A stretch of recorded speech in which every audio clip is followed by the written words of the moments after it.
오늘 말씀 가운데 여러분들이 표시해야 될 단어가 있다면 저는 오늘 말씀 가운데는 1절에 나와 있는 나그네라고 하는 부분이고요. 1절 끝부분에 나와 있죠. 또 3절에 가서 보면 산 소망이라고 하는 말씀이 나오고 있습니다. 오늘 저는 이 두 단어를 중심으로 여러분들과 함께 말씀을 나누려고 합니다. 나그네들에게 어쩌면 잘 어울리지 않는 것 같은 그런 인사를 베드로가 하고 있어요. 2절에 보니까 곧 하나님 아버지의 미리 아심을 따라 성령이 거룩하게 하심으로 순종함과 예수 그리스도의 핏부림을 얻기 위하여 택하심을 받은 자들에게 편지하노니, 택하심을 받은 자들이 누구냐면 나그네들이거든요. 은혜와 평강이 너희에게 더욱 많을지어다. 나그네에게 은혜와 평강이 많기를 원한다.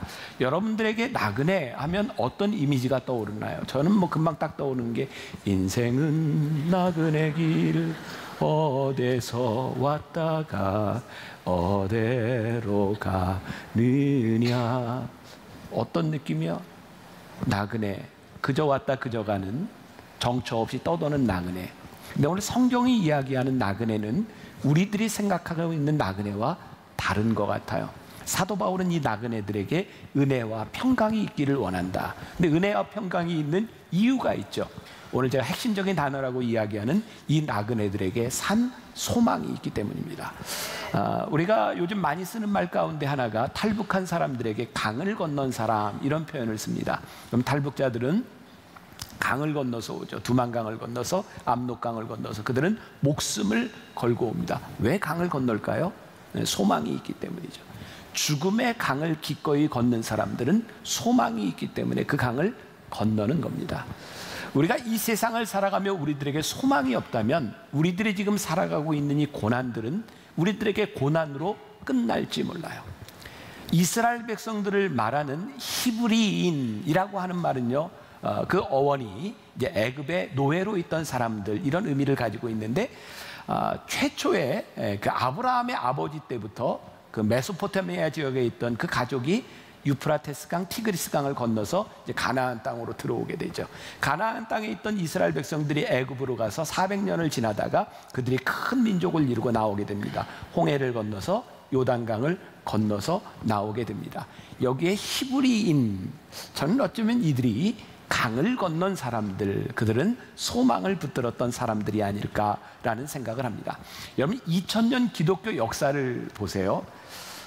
아무리 생각해도 기독교는 이 땅 위에 존재할 수 없는 수없이 많은 이유들을 가지고 있었어요. 많은 박해의 시간들을 지나갔거든요.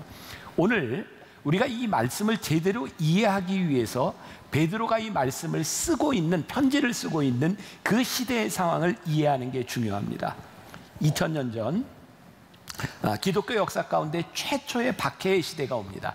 AD 64년 우리가 많이 들어봤던 헤롯이 아니라 네로 황제의 박해가 시작이 됩니다. 여러분, 그 로마의 역사 가운데는, 세계사 가운데는 10대 박해가 있는데 이 네로 황제 때 첫 번째 박해가 시작이 됩니다. 이게 정설은 뭔지 모르지만 우리들이 흔히 들었던 이야기에 의하면 네로는 폭군으로 알려져 있지만 그는 시를 쓰는 시인이었거든요.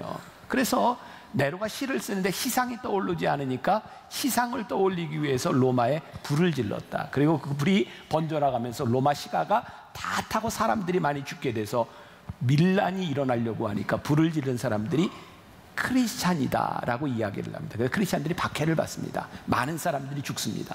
그래서 크리스찬들이 도망을 가고 흩어지고 숨기 시작합니다. 그들이 피난 갔던 장소가 오늘 1절의 베드로서 기자가 이야기하는 가파도기아, 갈라디아, 소아시아 지역입니다. 오늘로 이야기하면 터키 지역입니다.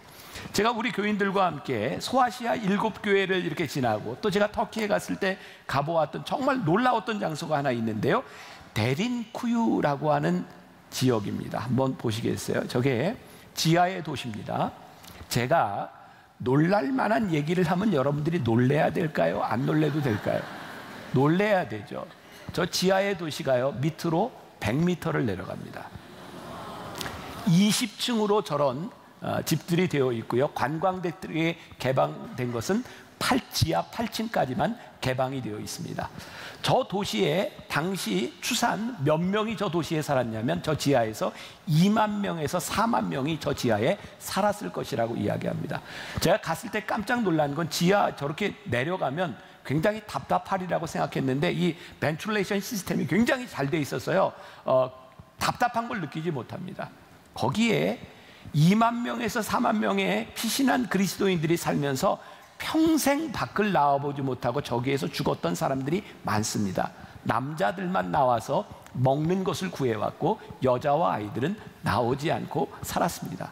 여러분, 베드로가요 지금 소아시아에 있는 갑바도기아에 있는 교인들에게 편지하는 그 상황은 우리가 지금 예수를 믿고 있는 이런 상황이 아니라 저 지하 도시에서 예수를 믿는 것 때문에 평생을 저 지하에서 살았을 수도 있는 사람들, 고난을 받고 핍박을 받는 사람들에게 오늘 이 이야기를 하고 있는 것이고, 바로 그들에게 은혜와 평강이 있기를 원하고 그들이 산 소망을 가지고 있다고 하는 것은 지금 우리들이 느끼는 감정하고는 많이 틀린 거죠. 오늘 이 베드로는 굉장히 역설적인 이야기를 하고 있습니다.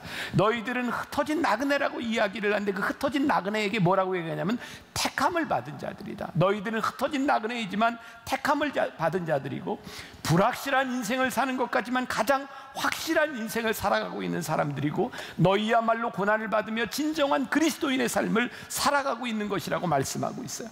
불확실한 세상에서 우리들이 소망을 가질 수 있는 이유는 우리를 부르신 하나님 그 긍휼하심을 따라 우리들이 그분을 신뢰하고 믿고 바라보기 때문에 우리들의 인생이 가장 확실하다고 이야기하고 있어요. 어떤 상황에서도 우리들은 산 소망을 이야기할 수 있다. 이것이 복음의 진리인 거죠.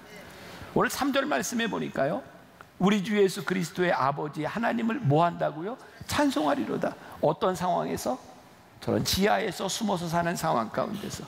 그 이유는 그의 많으신 긍휼대로 예수 그리스도를 죽은 자 가운데서 부활하게 하심으로 말미암아 우리를 거듭나게 하사 산 소망이 있게 하시며. 자, 지금부터 제가 이야기하는 건 우리들이 상식적으로 알아도 좋은 이야기입니다. 그러니까 이렇게 듣고 또 사람들에게 아는 척을 해도 괜찮은 이야기니까 잘 들으세요. 유쾌한 사순절이라고 하는 설교문을 읽다가 제가 흥미롭게 보았던 구절인데, 여러분, 사순절이라고 하는 말은 우리가 아는 것처럼 부활절이 오기 전 40일, 순이라고 하는 것은 열이고 사순 40일을 이야기하는 거예요. 이 사순절이라고 하는 말이요, 영어의 단어로는 Lent, L-E-N-T라고 이야기를 하는데, 이건 앵글로색슨적 영어의 랑그라고 하는 말에서 유래를 하고 있는 거예요. 자, 사순절이 지나면요 봄이 옵니다. 여러분, 대개 부활절 생각해 보세요. 부활절이 언제죠? 3월 말 아니면 4월 초 중순경에 부활절이 옵니다. 그러니까 이 사순절이 지나고 나면 부활절이 오는데요, 유쾌한 사순절. 여러분, 사순절이 유쾌할 수 있나요? 사순절은 예수님 고난을 통해 부활을 기리는 시간이거든요. 그런데 이 사순절이 시작되기 전에 유럽 문화에 보면 축제가 있어요. 그 축제가 뭐냐면 카니발입니다. 카니발 하면 뭐가 생각나요? 이거 생각 안 나세요? 브라질의 리우 카니발?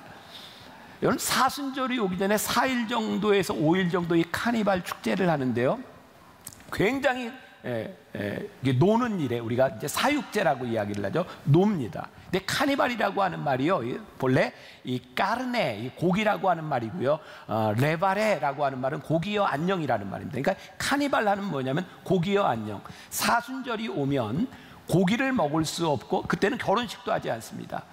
그러니까 사순절이 오기 전 카니발은 뭐냐면 내가 고기를 먹을 수 없으니 고기여 안녕이라고 하면서 뭘 하냐면 제대로 슬퍼하기 위해서 4, 5일 동안 제대로 노는 게 카니발입니다. 아셨어요? 그 축제가 그런 의미를 가지고 있어요. 그래서 제대로 놀고 나서 40일 동안 제대로 슬퍼합니다. 제대로 슬퍼하는 이유가 있어요. 뭔지 아세요? 부활절이 있기 때문에 제대로 슬퍼합니다. 저는 이 글을 읽으면서요, 부활절이 없다면 이 사순절의 슬픔은 정말 슬픔으로 끝날 수 있는 일이고 고난의 시간일 텐데, 부활절이 있기 때문에 이 사순절을 지나가는 거예요. 여러분, 우리 그리스도인들에게 이 고난이라고 하는 것이 왜 의미가 있는지 아세요? 우리가 이 땅에 나그네로 살다가 끝나는 것이라면 그 고난은 우리들에게 고난뿐이에요. 근데 성경은 우리들에게 참 역설적인 진리를 이야기하고 있는데, 너희들이 고난 가운데서도 기뻐하라는 거예요. 너희들이 고난 가운데서도 하늘을 바라보라는 거예요. 왜?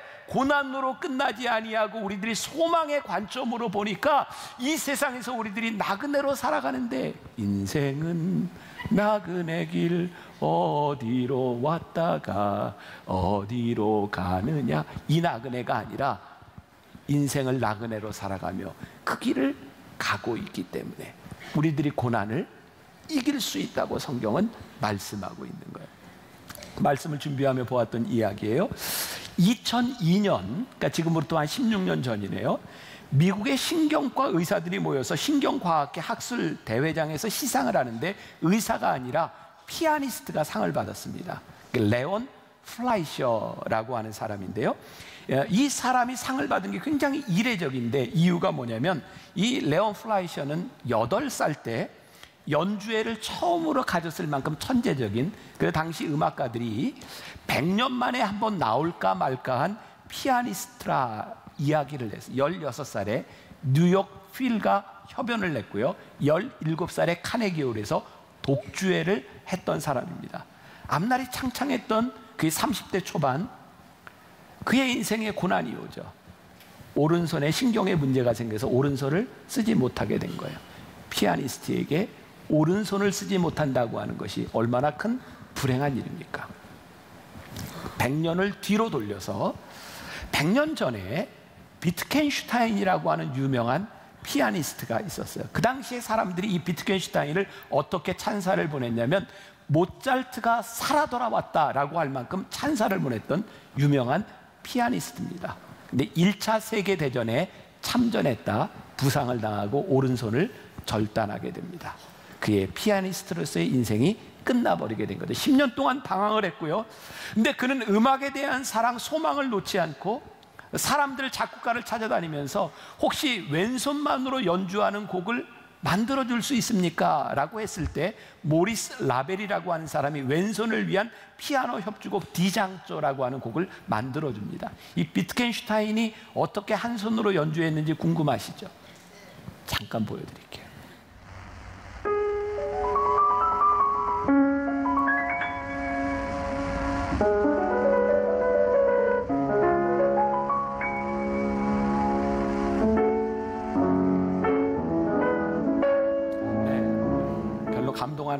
감동하지 않는 것 같아서 그만 보겠습니다. 자, 이 비트겐슈타인이 연주를 하고 난 다음, 그 다음에 왼손만을 위한 곡이 1000곡 이상이 만들어지고요, 두 손으로 연주를 할 수 있는 사람도 왼손으로 연주를 하는 일도 생기게 됩니다. 다시 플라이셔에게로 돌아옵니다. 그는 한 손으로 피아노로 칠 수 없게 되자 그는 작곡가가 돼서 다시 돌아왔고요, 1995년 그는 오른손으로도 피아노를 칠 수 있게 되었는데, 신경학회 그 도움을 받아 이게 팔이 낫게 된 거예요. 그때 two hands, 두 손이라고 하는 음반을 가지고 그는 화려하게 복귀합니다. 그리고 그는 연주가가 되어서 신경으로 어려움을 당하는 사람들을 돕는 그런 역할을 하다가 상을 받게 된 거예요. 저는 이 이야기를 이렇게 들으면서 보면서 그런 생각을 했어요. 피아니스트에게 오른손을 잃어버린다는 건 얼마나 절망스러운 일이었을까. 그런데 그의 인생이 절망으로 끝나지 않았던 것은 그 음악에 대한 사랑, 음악에 대한 소망이 그로 하여금 한 손으로 연주하게도 하고 새로운 곡을 만들어내기도 하고 새로운 인생을 만들어내는 거죠. 전 우리들이 하나님을 아는 자로서의 특권이 있다고 생각하거든요. 하나님을 알지 못하는 자들은 우리들의 인생에 고난이 오면, 우리들의 인생에 어려움이 오면 어려움이 왔구나라고 생각해요. 그런데 우리들이 이 땅 위에 나그네로 살아가면서 우리들이 갈 길이 있는 사람, 하나님이 우리를 인도하시고 그리스도의 긍휼하심을 입은 사람들에게는 이 고난의 시간과 나그네의 시간들을 지나가며 이것으로 끝나는 것이 아니라 이것이 하나님의 인도하심으로 가는 과정이구나라는 것을 우리는 알아요. 우리 그리스도인들이 세상과 다른 것은 이 세상의 고난 가운데서 고난으로 끝나는 것이 아니라 이 세상 가운데서 산 소망을 바라보고 있기 때문에 오늘 말씀이 이해가 되는 거예요. 그래, 잠깐 근심하지 않을 수 없으나 우리가 도리어 크게 기뻐함은 우리의 고난이 고난으로 끝나지 않은 것을 우리들이 알기에 그런 고백을 할 수 있는 거죠. 오늘 이 편지를 쓰고 있는 베드로, 그는 예수님을 만나기 전에 어부로 살던 사람이에요. 예수님을 만났던 순간을 우리가 잘 알죠. 밤새도록 그물을 치고 고기를 잡으려고 했는데 잡은 것이 아무것도 없을 때, 여러분 그런 생각을 할 수 있어요. 아니, 하룻밤 고기를 못 잡았다고 그게 무슨 큰 고난인가? 사실 우리들이 겪는 고난의 무게라고 하는 것은요, 크고 작고에 대한 문제가 아니라 지금 우리가 당하고 있는 고난이 제일 큰 거죠. 고난의 크기에 대한 문제가 아니라 내가 지금 당하고 있는 어려움이 크고 버거운 거죠. 어쩌면 베드로에게 이 고난의 누군가가 보기에는 작은 순간이라고 이야기했을, 작은 것이라고 이야기했을 그 고난의 순간에 주님께서 찾아오셨어요. 그리고 베드로에게 저 깊은 곳에 가서 그물을 던져라. 그리고 고기를 잡았어요. 아, 이분이구나. 단순히 물질적인 것이 아니라 내 삶의 모든 것을 아시는 주님, 이분 앞에 내 인생을 걸어도 되겠구나 라고 생각하는 순간 베드로는 주님 앞에 무릎을 꿇죠. 그의 삶에 소망이 생긴 거예요. 그분을 따라다니며 내가 살아도 되겠다, 내 인생을 걸어도 되겠다. 베드로의 인생은 쉽지 않았어요. 그는 결국 십자가에 거꾸로 못 박혀 다는 인생을 살았어요. 그 베드로가 지금 사람들에게 소망을 이야기하는 거예요. 나에게 소망이 있다.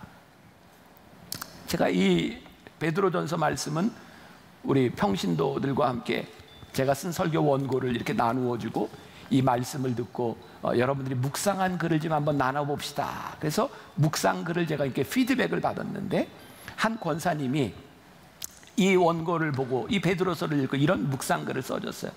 여러분들의 이야기니까 제가 한번 읽어드릴게요. 어느 날 교회에서 아주 친했던 권사님이 말기암에 걸렸다는 소식이 내게 들렸다.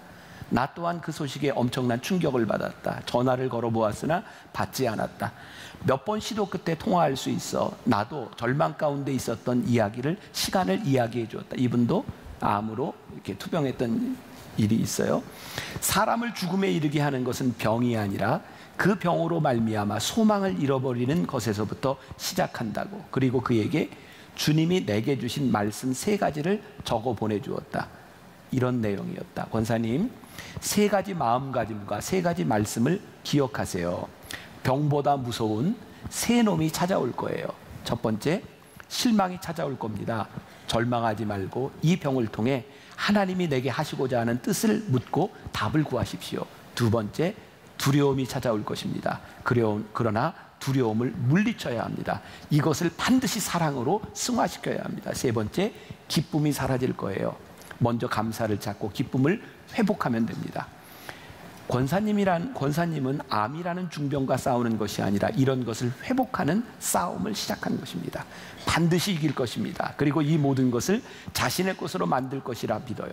당신을 믿음의 형제로서 사랑하고 또 존경합니다. 당신 곁에는 많은 기도의 동역자들이 있습니다. 잊지 마세요. 당신을 위해 기도하는 사랑하는 아내와 자식들이 있고 만나의 기도팀이 있습니다. 우린 반드시 승리할 것입니다. 그리고 몇 년이 지나 승리한 고백의 이야기를 제가 뒷부분까지는 읽어드리지 않습니다. 산 소망을 가진 사람들의 삶의 이야기가 있는 거예요.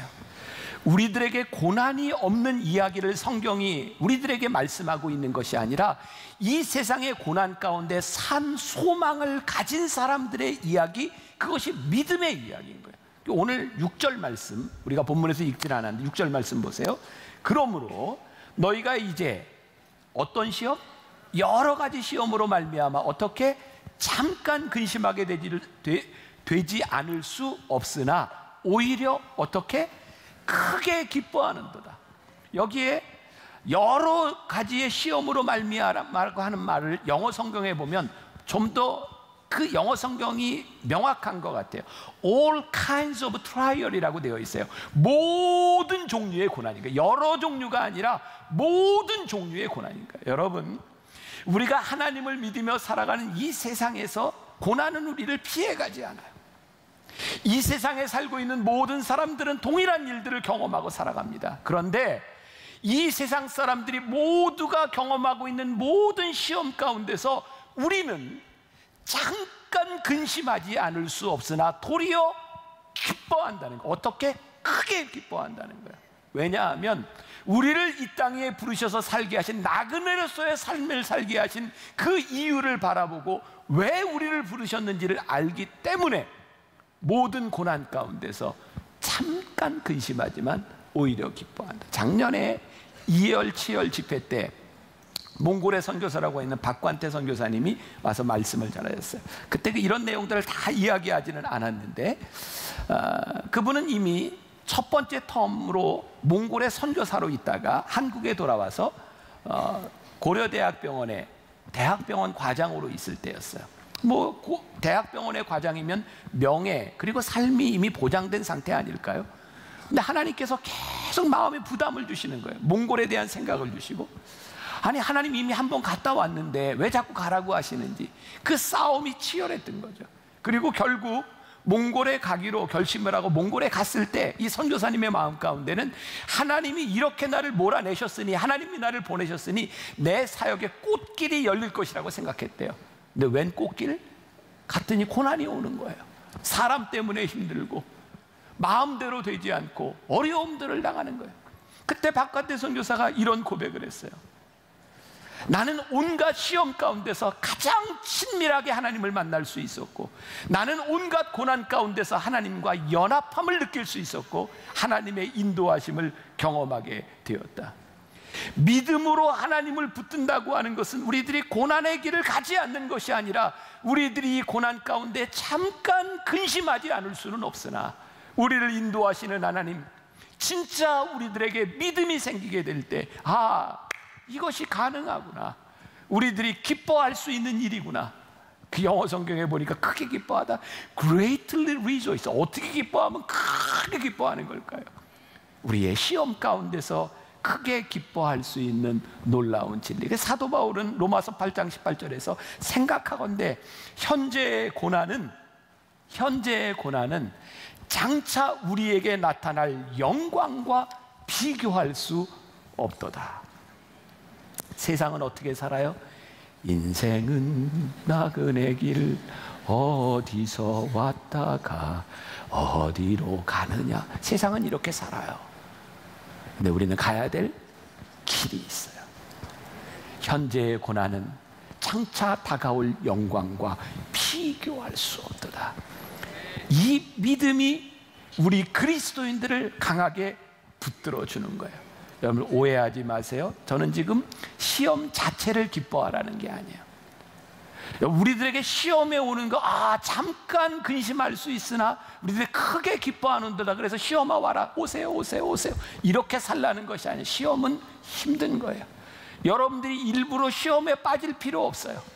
시험이 좋은 것이 아니에요. 그러나 시험을 통해 우리들이 하나님의 구원의 과정 속에 있는 것을 깨닫기 때문에 시험 속에서 기뻐하는 거예요.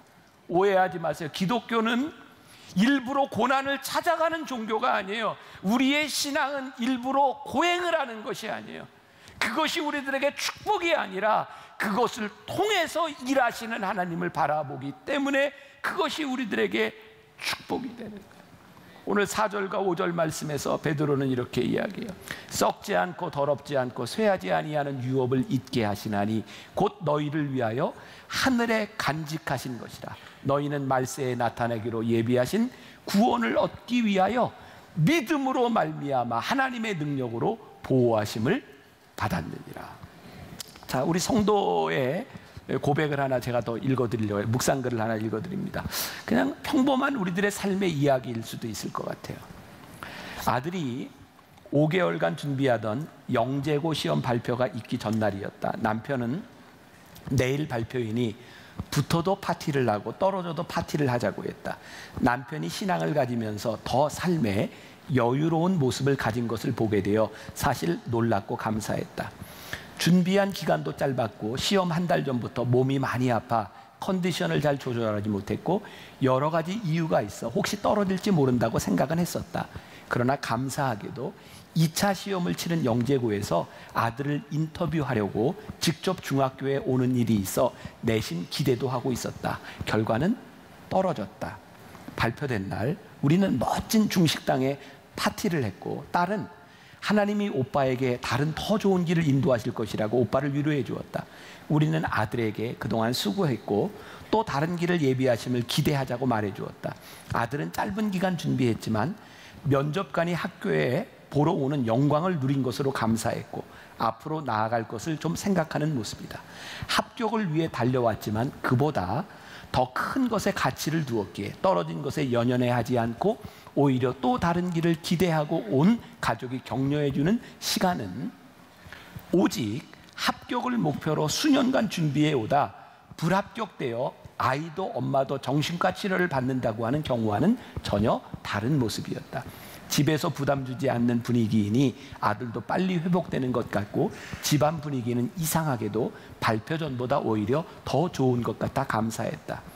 이 땅을 살아가면서 최선을 다하되 그 가치는 하늘에 두어야 함을 보았고 경험하였고 감사하게 된 기회였다.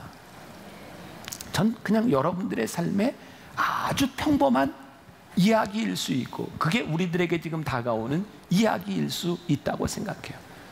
우리가 하늘나라의 가치를 두고 있기 때문에요, 세상 사람들은 내 자식 떨어진 것 때문에 난리를 필 때 우리는 그 가운데서 그 아들을 향한 하나님의 계획을 봐요. 우리는 사업에서 힘들고 어려울 때 이거 어떡하냐고 통곡하고 있을 때 우리는 그 일을 통해서 우리를 다듬어 가시는 하나님의 손길을 바라보기 때문에 우리들은 소망을 가져요. 여러분, 세상이 우리를 바라보며 가장 두려워할 때는 언제일까요? 이건 도대체 소망이 없는 가운데서 소망이 있는 거예요. 근심 가운데서 기쁨이 있는 거예요. 왜? 우리가 하나님을 붙들고 하나님이 우리를 보호하심을 믿기 때문에.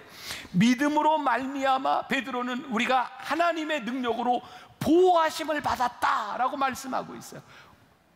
우리가 믿음으로 하나님 앞에 보호하심을 받았다.